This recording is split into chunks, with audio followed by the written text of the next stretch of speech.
TBS পডকাস্টে সবাইকে স্বাগতম। সঙ্গে আছি আমি রকুনুজ্জামান মনি।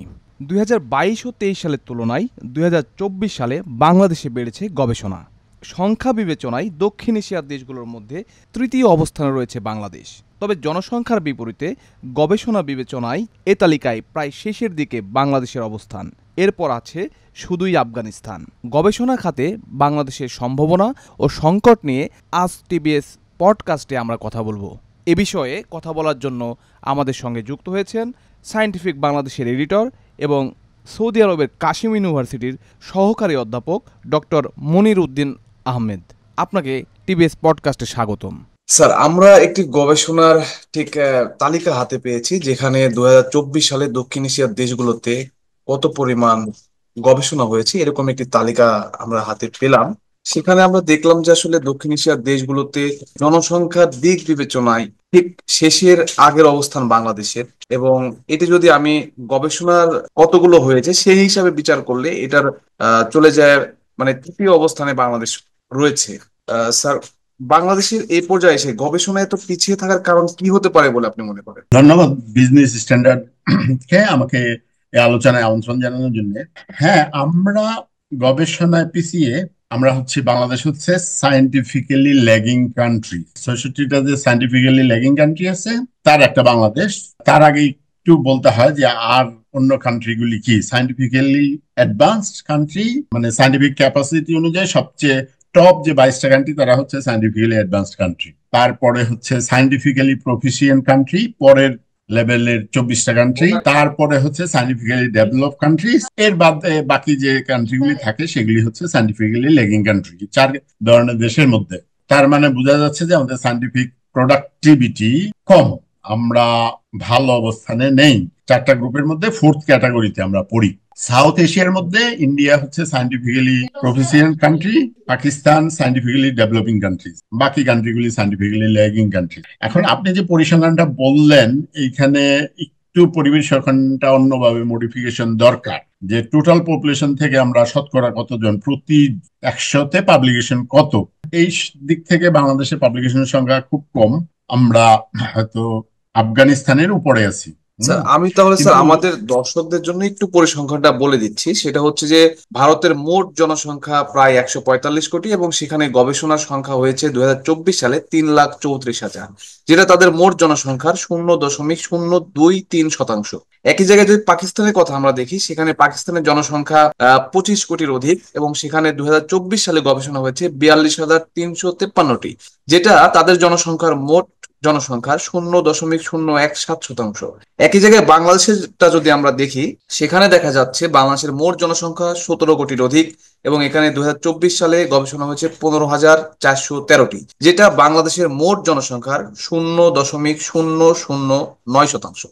অর্থাৎ এটা অন্যান্য দেশের তুলনায় অনেক কম, এবং যেটার অবস্থান দক্ষিণ এশিয়ার দেশগুলোর মধ্যে আফগানিস্তানের উপরে। আফগানিস্তানের মোট জনসংখ্যা প্রায় 4.5 কোটি, এবং সেখানে গবেষণা হয়েছে 770টি, যেটি তাদের মোট জনসংখ্যার সাথে তুলনা করলে 0.002% সমান আসে। স্যার, আপনি প্লিজ কন্টিনিউ করেন। বাংলাদেশের অবস্থানটা এমন কেন? বাংলাদেশের অবস্থানটা খারাপ কারণ হচ্ছে আমাদের, বড় দাগে আমরা যদি বলি যে 2টা কারণ। একটা হচ্ছে আমাদের শিক্ষা এবং গবেষণা খাতে বিনিয়োগ কম। আমরা জানি গত 15 বছর শিক্ষা এবং গবেষণা খাতে আমাদের বিনিয়োগ বৃদ্ধি না পেয়ে কমে গেছে। এটাই হচ্ছে আমাদের তথ্য। This is the biggest reason. Another হচ্ছে যে অব্যবস্থাপনা, আমাদের শিক্ষা এবং গবেষণা খাতে অব্যবস্থাপনা। বিষয়গুলি হচ্ছে আমাদের মানব সম্পদের অব্যবস্থাপনা, আমাদের অর্থ সম্পদ, একদিকে ফান্ডিং কম, অন্যদিকে যে ফান্ডিংটা আসে আমলাতান্ত্রিক জটিলতার কারণে এবং দুর্নীতির কারণে ফান্ডিং এর যথাযথ ব্যবহার হয় না। ফান্ডিং দেখা যায় এক অর্থ বছরে ফান্ডিং রিলিজ হচ্ছে অন্য অর্থ বছরে। আমার মনে আছে আমি যখন অ্যাটমিক এনার্জি কমিশনে ছিলাম, 1 বছর অ্যাপ্লাই করলাম, ফান্ডিং পাইতে পাইতে গেল পরের বছর, তখন আবার আমি উচ্চশিক্ষার উদ্দেশ্যে বিদেশে চলে আসলাম, ফলে আমি টাকা ফেরত দিয়ে চলে আসছি। তো এটা একটা বিষয়। আমাদের আরেকটা বিষয় হচ্ছে যে আমাদের টাইম ম্যানেজমেন্ট, সময়ের কোনো মূল্যবোধ নেই। আমাদের সময়ের অপচয় হইলে আমরা 1 টাকা বাঁচানোর জন্য 1 মাস সময় অপচয় করতে রাজি আছি। এই হচ্ছে আমাদের মূল কারণ। তবে এইখানে এই পরিসংখ্যানটা ঠিক এইভাবে না করে পরিসংখ্যান যেভাবে করা উচিত, সায়েন্টিফিক ক্যাপাসিটি আমাদের বুঝতে হলে দেখতে হবে যে আমাদের প্রতি মিলিয়ন, সাধারণত যেভাবে করা হয় যে প্রতি মিলিয়নে মানে প্রতি 10 লাখ লোকের মধ্যে গবেষক কতজন, এবং প্রতি 10 লাখ লোকের এগেনস্টে পাবলিকেশন কত হচ্ছে। এর পাশাপাশি হচ্ছে গবেষণা খাতে ইনভেস্টমেন্ট কেমন, তারপরে একটা দেশের total gross national productivity, GNP, product হিসাব করে। তারপর আরেকটা হিসাব করা হয় যে সেই দেশ থেকে ইউএসএ তে পড়তে যাওয়া স্টুডেন্টের সংখ্যা কেমন। এই ক্রাইটেরিয়া গুলির উপরে ভিত্তি করে, পয়েন্টিং এর উপরে ভিত্তি করে আসলে এই দেশগুলিকে ক্যাটাগরাইজ করা হয়। এখন আমরা যদি টোটাল জনসংখ্যার সাথে পাবলিকেশনটা দেখতে চাই তাহলে হয়তো প্রোডাক্টিভিটি আমাদের একটু কম হবে, তবে আমাদের গবেষকের সংখ্যাও বেশি না। আমাদের যে প্রতি মিলিয়নে যতজন গবেষক থাকার উচিত, আমাদের গবেষকের সংখ্যা বা শিক্ষকের সংখ্যা বেশি না। এখানে আরেকটু বিষয় আছে যে আমাদের তো এটা কি পাবলিকেশন। এমন কোনো তথ্য আপনাদের কাছে আছে যে আমাদের প্রতি মিলিয়নে কেমন গবেষক আছে, এরকম কোনো তথ্য কি সায়েন্টিফিক বাংলাদেশের কাছে আছে কিনা? সায়েন্টিফিক বাংলাদেশের কাছে এই মুহূর্তে নাই। এই তথ্যটা ইউএনডিপির রিপোর্ট অথবা বাংলাদেশের শিক্ষা মন্ত্রণালয়ের, বিজ্ঞান মন্ত্রণালয় পাওয়া উচিত। স্যার, আমরা সাম্প্রতিক সময়ে যে গবেষণাগুলো দেখছি এগুলোর মধ্যে আসলে মৌলিক গবেষণার হার কেমন? মৌলিক গবেষণার হার আমাদের এখানে খুব কম। একজাক্টলি পরিসংখ্যান হয়তো দেওয়া যাবে না, কিন্তু কিছু পাবলিকেশনের দিকে দেখলেই দেখা যায় যে আমাদের হচ্ছে আমাদের গবেষণার যে ইকোসিস্টেম, এইখানে গবেষণাটা হয় মূলত প্রমোশনকে লক্ষ্য করে, যে আমাদের কিছু পাবলিকেশন থাকতে হবে, বিশেষ কোনো সমস্যার সমাধানের টার্গেট করে, যে সরকার থেকে দেওয়া আছে যে আমাদের এই সমস্যাটা সমাধান করো, সেই উদ্দেশ্যে খুব কম গবেষণা হয়। বিশেষ করে এগ্রিকালচার ফিল্ডে অল্প কিছু গবেষণা হয়, তাও এগ্রিকালচার ফিল্ডে যে গবেষণা সেটা মূলত অ্যাপ্লাইড, যে আমাদের যেমন উচ্চ ফলনশীল ধান তৈরি করতে হবে। তা এর বাইরে যে বেসিক সায়েন্সের গবেষণা ক্ষেত্রগুলি আমরা যদি দেখি, আমাদের গবেষণার টপ টপিক গুলি যে এরিয়াতে, এতে বোঝা যায় যে আমাদের অ্যাপ্লাইড গবেষণায় বেশি। মৌলিক গবেষণা হবে আমাদের যেমন কেমিস্ট্রিতে, ফিজিক্সে, ম্যাথমেটিক্সে, পিওর বায়োলজিতে, কিন্তু আমরা টপে আছে আমাদের ইঞ্জিনিয়ারিং, কম্পিউটার সায়েন্স। এগুলিতে মৌলিক গবেষণা থেকে অ্যাপ্লাইড গবেষণা এবং পাবলিকেশন এর দিকে নজর রেখে গবেষণা বেশি হয়। আসলে ডাটাবেস থেকে ওই ধরনের ইনফরমেশন বের করা একটু কঠিন। প্রতিটা আর্টিকেল সেপারেটলি দেখতে হবে যে এখানে টপিকটা কি।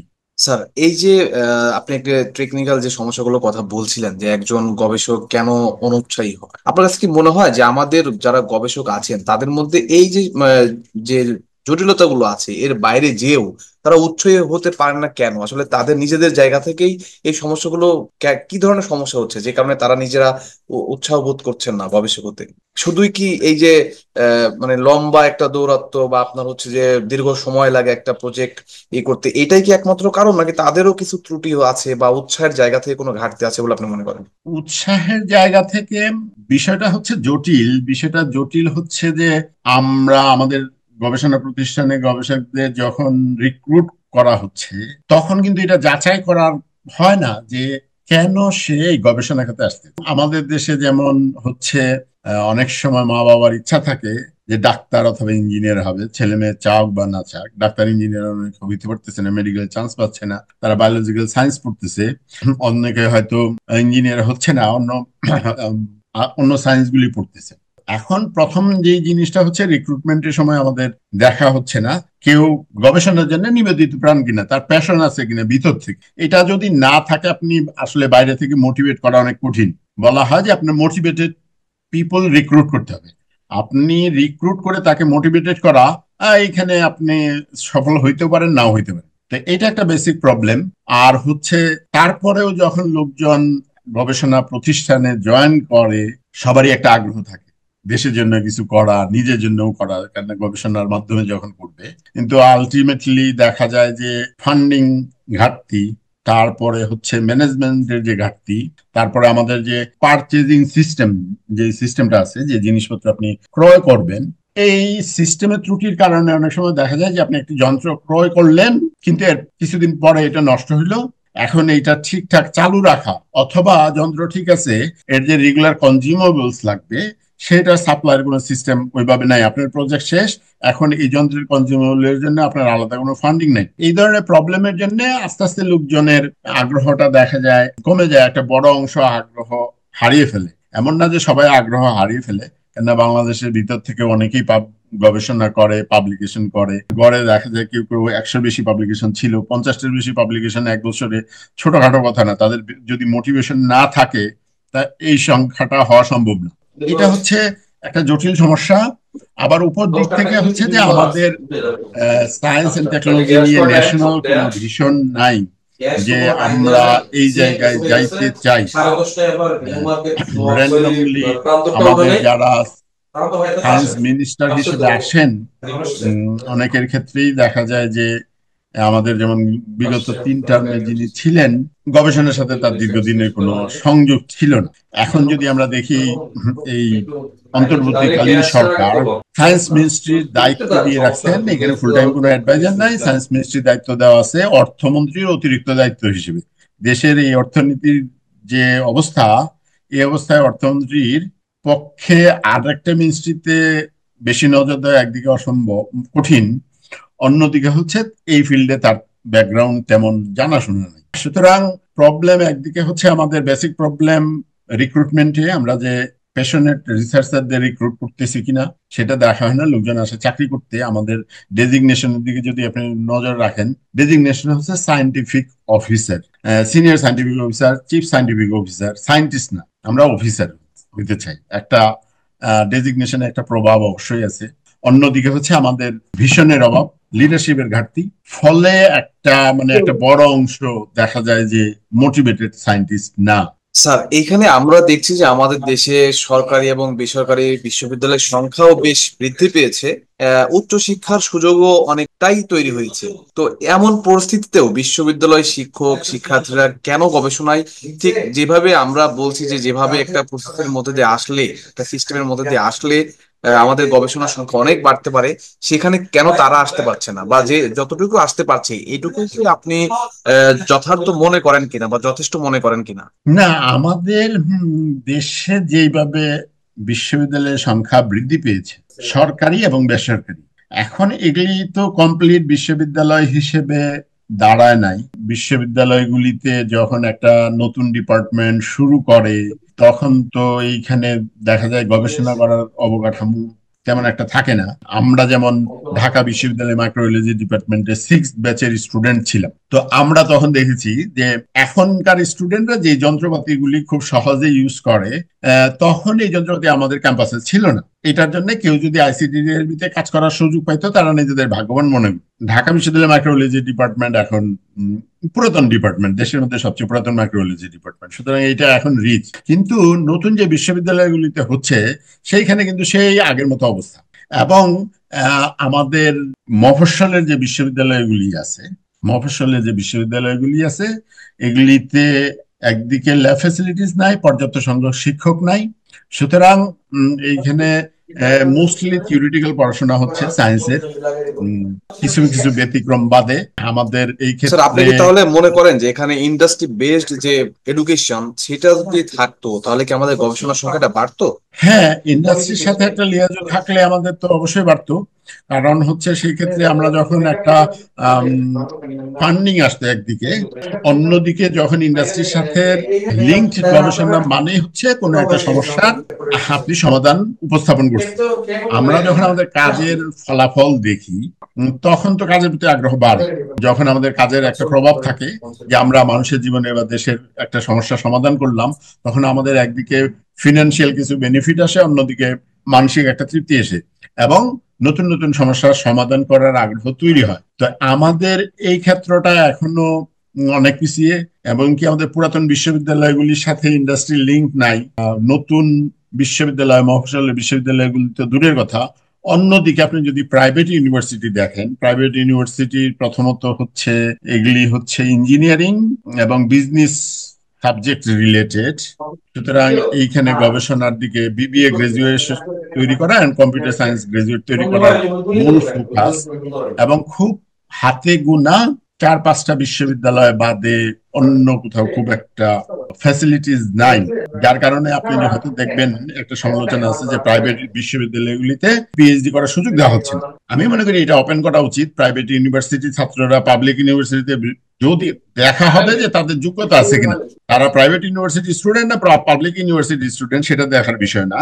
এবং পাশাপাশি প্রাইভেট ইউনিভার্সিটিগুলিতে পিএইচডি ডিগ্রি এনরোলমেন্টের সুযোগ দেওয়া উচিত জেনারেলি না, এটা হবে কন্ডিশনাল, কোন কোন ডিপার্টমেন্টের পিএইচডি ডিগ্রি দেওয়ার মতো ফেসিলিটিস আছে। একদিকে হচ্ছে দক্ষতা সম্পন্ন সুপারভাইজার থাকতে হবে, অন্যদিকে যদি এটা সায়েন্সের সাবজেক্ট হয় তাহলে ল্যাবরেটরি ফেসিলিটি থাকতে হবে, এই শর্তে আর কি। তো এখন ইউজিসি দিচ্ছে না জেনারেলাইজ করে, but this message says that there is not facilities. তো আমাদের হচ্ছে পাবলিক এন্ড প্রাইভেট সব জায়গায় ফেসিলিটিস বাড়াইতে হবে। স্যার, আমাদের দেশে বেশ কিছু গবেষণা সংস্থা, বেসরকারি গবেষণা সংস্থা গড়ে উঠেছে এবং দেশে উচ্চশিক্ষার হারও বেড়েছে। গবেষণার মান নিয়ে এর পরেও কেন প্রশ্ন থেকে যাচ্ছে? গবেষণার মান নিয়ে প্রশ্ন সারা বিশ্বব্যাপী আছে, শুধু আমাদের বাংলাদেশে না। গবেষণার যে টেন্ডেন্সি, এইখানে দেখা যায় অনেক উন্নত বিশ্ব থেকেও পেপারে রিট্রাকশন হয়, উঠায় নেওয়া হয় যে পেপার এখানে জালিয়াতি করা হচ্ছে। ইভেন কি খুব টপ জার্নাল থেকেও, নেচার সায়েন্সের মতো জার্নাল থেকেও হয়। এখন এক এক জায়গার সমস্যাটা এক এক রকম। আমাদের মান উন্নত হচ্ছে না, প্রথমত ভীষণ নাই যে আমরা কি চাই, কোন কোন সমস্যাগুলি সলভ করতে চাই, সেটা একটা বিষয়। ভীষণ নাই, ফলে আমাদের ফান্ডিং হচ্ছে না ঠিকভাবে, এবং কি আমাদের আন্ডারস্ট্যান্ডিং নাই। যেমন আমি দেখলাম এই সরকার যে অন্য অন্য খাতের সংস্কারের পাশাপাশি বিজ্ঞান মন্ত্রণালয়ের সংস্কারের জন্য যে উদ্যোগ নিয়েছে, সেইখানে গবেষণা প্রতিষ্ঠানগুলিতে একটা লেটার পাঠানো হয়েছে খুব সংক্ষেপে, যে সময়াবদ্ধ টাইম বাউন্ড সংস্কার প্রস্তাব দিতে। এখন এখানে কিন্তু স্পেসিফিক কিছু বলা হয় না, স্পেসিফিক কোনো গাইডলাইন নাই যে কি ধরনের সংস্কার দরকার। এবং এখান থেকে যে প্রস্তাবগুলি আসছে, সেই প্রস্তাবগুলি মৌলিক কোনো সংস্কার আসতেছে না। কারণ হচ্ছে পরিবর্তন যেটা হচ্ছে না, মানে সংস্কার সম্পর্কে আমাদের খুব ক্লিয়ার ধারণা নাই। লোকজন যেমন বলতে শোনা যায় যে একজনের বদলে আরেকজন। লোক বদলানোর সংস্কার না, সংস্কার হচ্ছে আপনার পলিসি বদলানো। আপনি ফান্ডিং দিচ্ছেন, আপনার দেখতে হবে যে আপনি যেইভাবে ফান্ডিং করতেছেন, টাকা বন্টন করতেছেন, এটা কি ইফিসিয়েন্ট হচ্ছে কিনা, আপনার ফান্ডিং বন্টন পদ্ধতির কারণে সময়ের অপচয় হচ্ছে কিনা, অর্থের অপচয় হচ্ছে কিনা, তারপরে এটা কি গবেষককে মোটিভেটেড করতেছে না ডিমোটিভেটেড। হ্যাঁ, এখন ফান্ডিং নিয়ে আপনার যদি খাজনার চেয়ে বাজনা বেশি হয়, তখন তো গবেষকরা এই ফান্ড নিতে চায়, যে অল্প টাকার ফান্ডিং কিন্তু এর জন্য আপনার ডকুমেন্ট বেশি দিতে হয়। এই ধরনের সংস্কার আমাদের হচ্ছে না। এটা হচ্ছে একটা পরিস্থিতি আর কি, যে আমরা ডেভেলপ করতে চাই, আমাদের ওই ধরনের একজন ভিশনারি লিডার দরকার। উনি হয়তো বলবেন যে আমি বাংলাদেশকে সাইন্টিফিক্যালি, এই যে আমরা 4th গ্রেডের একটা কান্ট্রি হিসেবে আছি, এখান থেকে আমরা 1st গ্রেডের কান্ট্রিতে কবে নাগাদ যাইতে চাই। আমাদের যদি একটা ভিশন থাকে যে 2050 তে, বাই 2050 আমরা সাইন্টিফিক্যালি অ্যাডভান্স কান্ট্রি হতে চাই, তাহলে তখন আমরা ডিসাইড করবো যে এর জন্য আমার কি কি পরিবর্তন আনতে হবে। স্যার, আমরা যদি আমাদের প্রতিবেশী দেশগুলোর সঙ্গে একটু তুলনা করতে যাই, সেখানে আমরা দেখবো যে তাদের জনসংখ্যার সঙ্গে অনুপাতে তাদের যে পরিমাণ গবেষণা, একই জায়গায় বাংলাদেশের ক্ষেত্রে এই গবেষণার সংখ্যাটা বেশ কম। এটি কেন হচ্ছে? এখন এইখানে যদি আমি বলি, যেমন ইন্ডিয়ার সাথে আমরা তুলনা করি, আমাদের নিকটতম প্রতিবেশী, বলা হয় ইন্ডিয়া সাইন্টিফিক্যালি এখন proficient country. That means 2nd গ্রেডের একেবারে শেষের দিকে কান্ট্রি। 2nd গ্রেডে যে 24টা দেশ আছে, তার মধ্যে 23 নম্বর দেশ হচ্ছে ইন্ডিয়া। হয়তো বাই দিস টাইম ইন্ডিয়ার পজিশন আগাইছে। এখন এর জন্য কৃতিত্ব দেওয়া হয় যে জওহরলাল নেহেরু, উনি যখন ইন্ডিয়ার প্রধানমন্ত্রী ছিলেন, উনি কিন্তু সায়েন্স এন্ড টেকনোলজির উপরে বেশ গুরুত্ব দিয়েছেন, এবং সেই সময় যে আইআইটি গুলি করা হয়েছে, এরা কিন্তু গবেষণা খাতে ব্যাপক ভূমিকা রাখতেছে। এখন অন্যদিকে আমরা যদি দেখি, পাকিস্তানে এই ধরনের ভিশনারি লিডার কারোর নাম বলা হয়। পাকিস্তানে তখন যতটুকু হয়েছে, তার অনেক কিছু হয়েছে ইন্ডিয়ার প্রতিক্রিয়া, যে ইন্ডিয়া এই করতেছে। বিশেষ করে যেমন যদি বলি যে পারমাণবিক বোমা ইন্ডিয়া করলো, ইন্ডিয়ার বোমা থাকতে হলে আমাদেরকে ঘাস খেয়ে হলো বোমা বানাইতে, এটা রিয়াকশনারি একটা স্টেপ। এবং পাকিস্তানে যেমন রাজনৈতিক স্থিতিশীলতা ছিল না, মিলিটারি গণতন্ত্র নাই। আমাদের যদি দেখি, আমাদের যখন মোটামুটি ভালো গণতন্ত্র ছিল, ওই সময় আমাদের একটা ডেভেলপমেন্ট ছিল, একটা সিস্টেমেটিক ওয়েতে আমরা আগাচ্ছিলাম। কিন্তু গণতন্ত্র না থাকাতে আমরা অনেক ক্ষেত্রেই আমাদের মানে যাত্রা ভঙ্গ হয়েছে।